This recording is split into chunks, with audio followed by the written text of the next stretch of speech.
Alright boys, it's time. It's finally time to talk about the man, the myth, the legend, the one who's been around for several generations and who's also one of the biggest Marvel characters alongside his peers. The GOAT himself, the Incredible Hulk. And today, we're gonna talk about one of his most popular comic runs, World War Hulk. And before we start this, since this comic run is gonna be especially long, I'm gonna be splitting this comic series into multiple parts. And hopefully by the end of this series, I can put all these parts together as a whole movie. And since this video is kind of different from the rest of my content, can we please get this video to 30 likes? That way I know y'all actually enjoy this type of content. Please and thank you. Anyways, without further ado, let's get into this video. So the comic starts off with this narrator narrating the Hulk's time on Sakaar. And if you guys watched my last video, you know our boy Hulk was definitely going through it. But he was getting stabbed, burned alive, and his whole flesh was literally getting devoured. But even after all that, bro never forgot the people who actually put him in this situation in the first place. And that's the Illuminati, cause they were the ones who put Hulk in this rocket ship and had just launched his ass into outer space. And just look how they act when they realize they finally got rid of the Hulk. Them boys are smiling from ear to ear. Shit, even Iron Man was so happy, you can literally see his metal faceplate make a slight expression here. Like bro was ecstatic as fuck that he no longer had to whip out the Hulkbuster to handle this motherfucker. But after the Illuminati had thought that they had finally got rid of the Hulk, it comes to eventually turn out that the Hulk is coming right back to Earth. And Big Dog is not happy one bit. Y'all already know Hulk's about to get his craziest get back on all four of these clowns. Hulk lands on the moon and Black Bolt and Medusa just pull up on our boy. And the way Medusa is meat riding Black Bolt right now, you think Black Bolt's gonna put Hulk to work. But if you've read the comic, you already know how he ends up. Black Bolt starts using his sonic scream on the Hulk and the Hulk is getting pushed away and then he gets smashed into this rock right here. And then this buffoon, Black Bolt, had thought that this singular sonic scream attack was enough to finish him off. And then he decides to turn his back towards the Hulk. And anybody with a brain would know that turning your back towards the Hulk is basically a sign that you want a death wish. Cause Black Bolt hears a voice from behind and then turns around to see this big ass green giant getting ready to jump on him.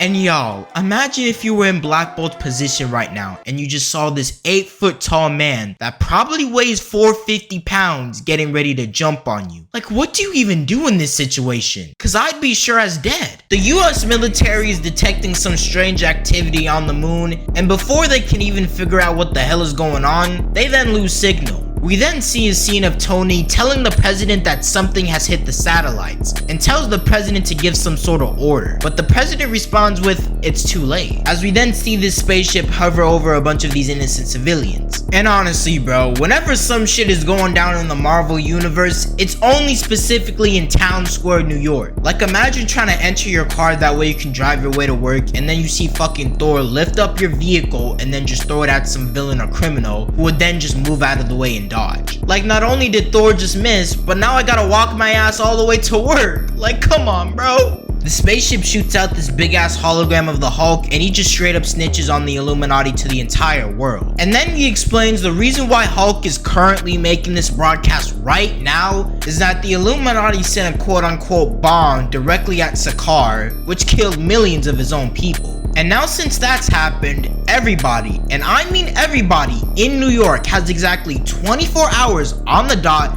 to evacuate and get the fuck out of there. And not only that, but Hulk is also requesting Mr. Fantastic, Iron Man, and Doctor Strange to be present in New York Town Square, because if they aren't, then the whole world will end up like Black Bolt. Absolutely cooked. So then Iron Man's over here in the middle of outer space trying to fix the satellites that Hulk managed to take over. But then this robot right here hits his ass with an AMP wave and he loses back control of the satellites. And I just gotta say, but doesn't Iron Man have like an IQ of like 250? How did he easily get outsmarted by a robot? Strange pops up and Tony tries to ask him to teleport Hulk to a different planet, but Strange is like, no, so he can tear apart someone else's world and come back even more stronger?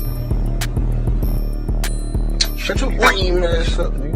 First of all, Strange, let's get one thing straight. The only people who are gonna be torn apart is you and Mr. Billionaire Playboy over here. And second of all, who the hell even said it even had to be a planet? Me and everybody watching this video knows that you can legit just teleport him into a different dimension instead of a planet. But you know what? Go ahead. let this big green motherfucker land on Earth and endanger millions. We then cut to Iron Man and Mr. Fantastic telling the Sentry to handle the Hulk. So he says, I bet, say less. And just like that, the Sentry appears looking like he's ready to stand on business. And meanwhile in town square, everyone's just trying to evacuate the city until the ground starts shaking. And everyone's looking scared shitless, thinking that the Hulk just decided to come a little bit earlier. But no, it turns out it was just a false alarm, cause really it was just She-Hulk who was causing all the ruckus.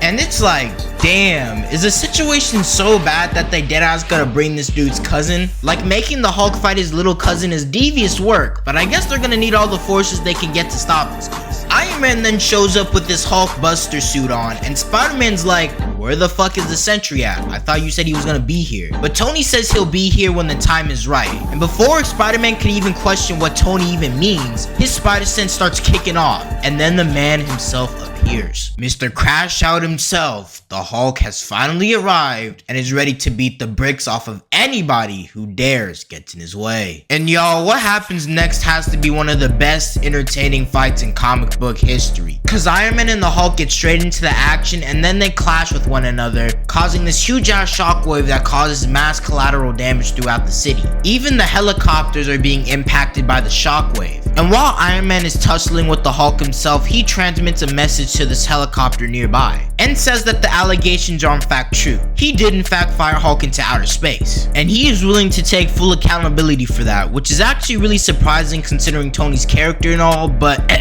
that's not the point. Hulk and Tony are still fighting in midair, and Hulk tries to elbow Tony, but then he retaliates by using his fist and smashing Hulk's head in. They then crash right back down to the ground, and Hulk tries to rush him, but he ends up being greeted with the right body shot, which would send him flying through multiple buildings. And keep in mind, while these two are boxing, the whole world is literally watching this fight unfold, and they are celebrating the fact that Iron Man's actually winning against the Hulk, shockingly. However, the fight still isn't actually over, cause these planes come in and then send these missiles directly at Bruce. And as he's getting hit by the missiles, he gets a flashback of his wife, Kyra, spending their last moments together before, well, the spaceship Hulk was on ends up exploding and murdering his wife. And after he gets this flashback, the Hulk proceeds to have one of the worst crash outs ever. I mean, just look at his eyes right now. This is a man who has pure, unfiltered rage, and you guys are about to see it firsthand right here, because he straight up bum rushes the Hulkbuster and leads it to smash into this tower. And Hulk right here just starts going straight into the Hulkbuster with full force. He was beating Tony's ass so bad right here that the building was slowly starting to fall apart. And while these two are falling in midair, Hulk is still putting that belt ass on Tony, punching them while they were falling and even uppercutting him. And after the building had fully fell apart, the only person left standing through the encounter that Hulk and Tony had was obviously, well, the Hulk, duh. And once it's shown that Hulk managed to come out on top and beat Tony while he was in his Hulkbuster suit, the issue then comes to a close, leaving us with a cliffhanger of what Hulk is gonna do next. Moral of the story, don't shoot the Hulk into outer space, because in the end, it'll bite you back.